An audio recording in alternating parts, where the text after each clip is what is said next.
I never planned to keep my success a secret, but when you grow up with parents like mine, you learn that sometimes silence is your greatest weapon.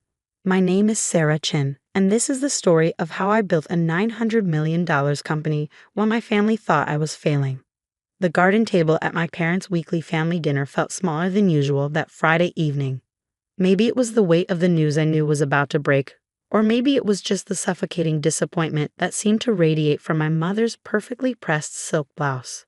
"Sarah, darling," Mom began, delicately cutting into her salmon. "I ran into Janet Wong at the club yesterday. Her daughter Jessica just made junior partner at Goldman Sachs." She paused, letting the achievement hang in the air like a guillotine blade. "Wasn't she in your class at Harvard?" I took a slow sip of water, already knowing where this was heading. "Yes, Mom, we had several classes together." "Such a smart girl," Dad chimed in, not looking up from his phone. "Following the proper path. Unlike some people who throw away perfectly good careers to play entrepreneur in their garage." 3 years ago, their words would have cut deep, but tonight, they barely touched me. I checked my watch, 7:45 p.m. 15 minutes until the Wall Street Journal article went live. "Speaking of my garage startup," I said, pulling out one of my business cards and sliding it across the table. "I brought you a new card. We rebranded last month." Dad picked it up between his thumb and forefinger like it might be contaminated. "Chin Innovations," he read with a smirk. "Very original, Sarah. What happened to that cute little name you had before? Something about butterflies?" "Chrysalis Tech," I corrected him. "We outgrew it." Mom put down her fork, concern etched across her perfectly maintained features. "Sweetheart, I think it's time we had a serious discussion about your future. You're 32 now. All your cousins are established in their careers, starting families." "I have a career, Mom." "Playing with computers in your garage is not a career." Dad's voice rose as he slapped my business card down. "We didn't spend a fortune on your education so you could waste your life on this hobby." I felt a familiar tightness in my chest, the same one I felt 3 years ago when I quit my prestigious consulting job to start my company. Back then, their disapproval had nearly crushed me. Now it just served as fuel. "Do you even make any money?" Mom pressed. "When was the last time you took a real vacation or bought new clothes? That blouse you're wearing, I swear I saw it at last year's Christmas dinner." I touched the simple blue silk blouse, one of my favorites, actually, and smiled. "I do all right, Mom." "All right," Dad scoffed. "Your brother James just closed a $50 million deal at his firm. That's doing all right. You're playing pretend CEO with a bunch of computer nerds." 7:55 p.m. 5 minutes to go. The thing about my parents is that they've always measured success in very specific ways. Prestigious job titles, designer labels, luxury cars, and country club memberships. When I graduated from Harvard Business School, they had my life planned out perfectly. Join a top consulting firm, check. Climb the corporate ladder, started. Marry a suitable man from our social circle, pending, and live the life they'd worked so hard to provide. Instead, I discovered something they couldn't understand. A vision. It happened during a routine consulting project. I was helping a major bank upgrade their cybersecurity systems when I noticed a fundamental flaw in how financial institutions handled digital transactions. There was a gap, small but significant, that no one else seemed to see, a way to make digital banking not just secure, but virtually unhackable. The idea consumed me. I spent months researching, developing, testing. When I finally understood what I had, I tried to explain it to my firm's partners. They patted me on the head, metaphorically, and told me to focus on my assigned projects. So I quit. The day I told my parents I was leaving my 6-figure consulting job to start a cybersecurity company, you'd have thought I'd announced I was joining a cult. Mom cried. Dad yelled. My brother James, the golden child, tried to have me committed for a mental health evaluation. "At least tell me you're still meeting with that nice Richard Wong," Mom said now, bringing me back to the present. "His investment firm is doing very well, and he comes from such a good family." I checked my phone. 7:59 p.m. Actually, Mom, Richard's firm tried to invest in my company last year. Really? Dad's head snapped up. What happened? I turned them down. Their valuation was too low. Mom threw up her hands. Of course you did. Heaven forbid you take advice from successful people who know what they're doing. 8 o'clock p.m. Right on cue, 3 phones chimed simultaneously, mine, Dad's, and James's, who had been uncharacteristically quiet all evening. Breaking news alerts from the Wall Street Journal. What the Dad's voice trailed off as he read the headline. His face, normally tanned from weekend golf sessions, went pale. Mom looked between us. Robert, what is it? James let out a low whistle as he read his phone. Holy shit, Sarah. With trembling fingers, Dad read the headline aloud. Tech startup Chen Innovations reveals revolutionary banking security protocol. Major banks bid war drives valuation to $900 million. The silence that followed was the sweetest sound I'd ever heard. You see, while my parents thought I was failing, playing entrepreneur in my garage, I've been building something revolutionary. Those computer nerds they dismissed, world-class engineers and cryptographers who believed in my vision. That garage, a secure development facility with more computing power than most universities. And today, after 3 years of work, dozens of patents, and successful pilot programs with 3 major banks, we were finally going public with what we built. 900 million? Mom stammered, reaching for Dad's phone. There must be some mistake. No mistake, I said quietly, taking another sip of water. The valuation is actually low. We turned down a $1 billion offer from Goldman last week. They wanted too much control. Dad's hand shook as he poured himself more wine, spilling some on the pristine tablecloth. Mom didn't even notice, too busy scrolling through the article, her eyes growing wider with each paragraph. The article doesn't even tell the whole story. I continued, warming to my subject. Would you like to know how many banks are currently bidding for our technology? Or how many government agencies have requested meetings? Or maybe you'd be interested in knowing that Richard Wong's firm is now offering 20 times what they offered last year. James let out another whistle. Sis, why didn't you tell me? I could have helped with the legal side. The same way you helped by suggesting I needed psychiatric help when I started the company? He had the grace to look ashamed. Mom finally found her voice. But your clothes, your car, you live in that tiny apartment. I smiled, thinking about the real estate agent who was quietly finding me a new home. Did it ever occur to you that I might have different priorities than designer labels and luxury cars? That success isn't always visible on the surface. All this time, Dad muttered, still staring at his phone. All those dinners where you mocked my choices, belittled my dreams, treated me like a failure. I kept my voice calm, but I could feel years of frustration bubbling up. Yes, Dad, all this time. The garden fell silent again, broken only by the gentle splash of the fountain Mom had imported from Italy. In that moment, I saw my parents clearly, perhaps for the first time. They weren't the all-knowing arbiters of success I'd once thought them to be. They were just people trapped in their own narrow view of what achievement should look like. My phone buzzed again. Another news alert, another article about Chen Innovations. Soon the calls would start. Investors, journalists, potential clients. Our quiet phase was over, and everything was about to change. I stood up, smoothing down my old silk blouse. I should go. It's going to be a busy few days. Sarah, wait, Mom called out as I reached for my bag. We should celebrate. I'll call the club, arrange a party. Actually, I'm hosting a company celebration next week. Nothing fancy, just a dinner for my team. The brilliant computer nerds who helped build this company. You're welcome to come if you'd like to meet them. I walked to my car, my practical 3-year-old Toyota, leaving them at the table, still shell-shocked.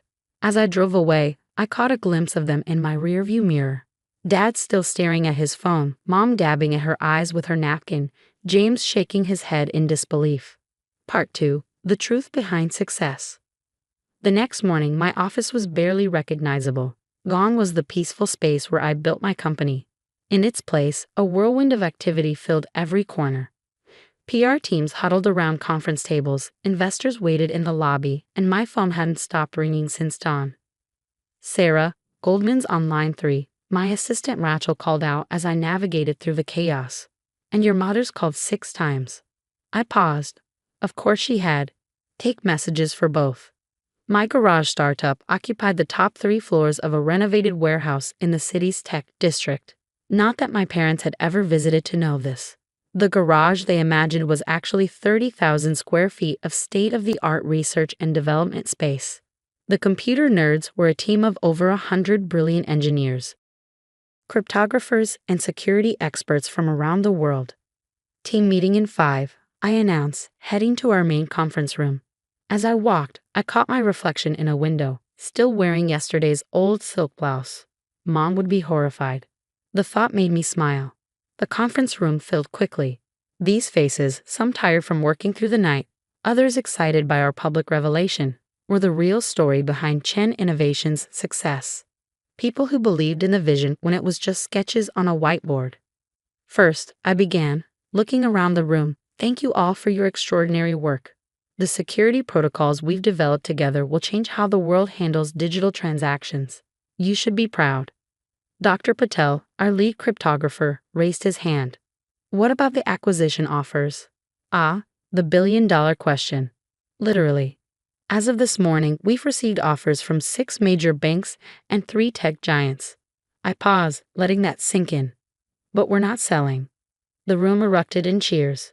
They understood what I'd known from the beginning. Our technology was too important to be controlled by any single institution. My phone buzzed again. Another text from Mom. Darling, the club is free next Saturday for your celebration. I've already spoken to the event planner. I put the phone away. She still didn't get it.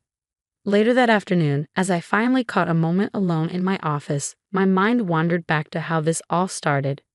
Not the moment I discovered the security flaw. That was just the spark. The real beginning was a conversation I had with my grandmother before she passed away. I was still at my consulting job, miserable but too afraid to leave. Grandma Chen, unlike her son, my father, had built something from nothing. She'd arrived in America with $10 and a dream, eventually building a successful import-export business. Sarah, she'd said, holding my hand in her hospital room. There are 2 kinds of people in this world. Those who build their dreams and those who live in the dreams others built for them. Your father, he chose the second path. But you, my girl, you have the builder's spark in your eyes. She passed away 2 weeks later. I quit my job the next day. The early days were brutal. I emptied my savings, sold my designer wardrobe, much to Mom's horror, and moved into a tiny apartment to fund initial development. My first team members worked for equity because I couldn't afford salaries. We really did start in a garage, my landlord's, actually, which we rented for extra workspace. Dad's words from those days still echoed. You're throwing your life away on a fantasy. But we weren't. Every sleepless night, every failed test, every ramen dinner brought us closer to something revolutionary. Our security protocol didn't just patch the vulnerability I'd discovered, it completely reimagined how digital systems could protect themselves. A knock at my office door broke through my memories. James stood there, looking uncomfortable in his $1,000 suit. The receptionist almost didn't let me up, he said, attempting a joke. Quite a change from your garage. I gestured for him to sit. What brings you here, James? Mom's crying, Dad's drinking, and I? He trailed off, looking around my office. I owe you an apology. That mental health evaluation thing. I was wrong. Yes, you were.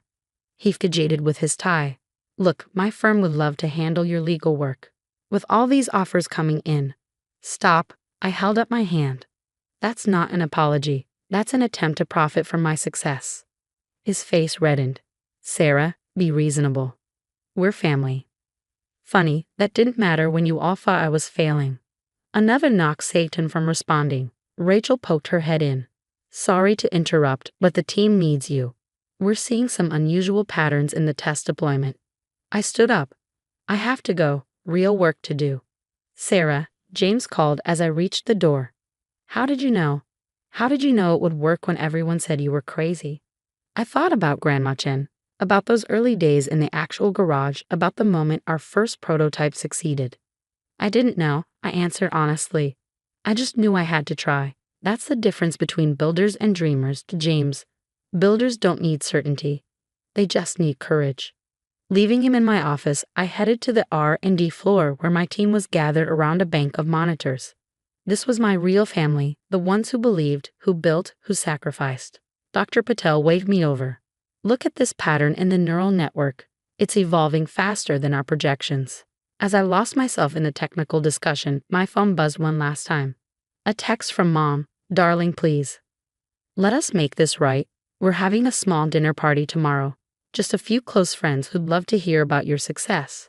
I turned off the phone. They still didn't understand. This wasn't about them anymore. It never really was. That evening, as the office finally quieted, I stood at the window looking out over the city. 3 years ago, I'd walked away from everything my parents valued. Prestige, security, status. In their eyes, I'd chosen certain failure. But standing there, watching the sunset reflect off neighboring buildings, I realized something important. Success isn't just about proving others wrong. It's about proving yourself right. My practical Toyota still sat in the parking lot, now surrounded by news vans. The old silk blouse hung comfortably on my shoulders.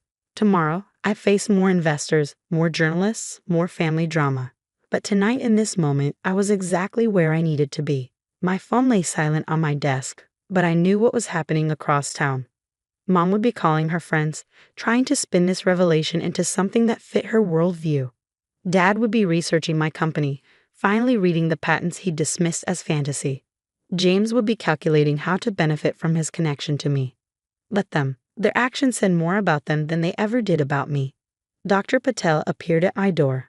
Sarah, the team's ordering dinner. That little Vietnamese place you love. Want to join?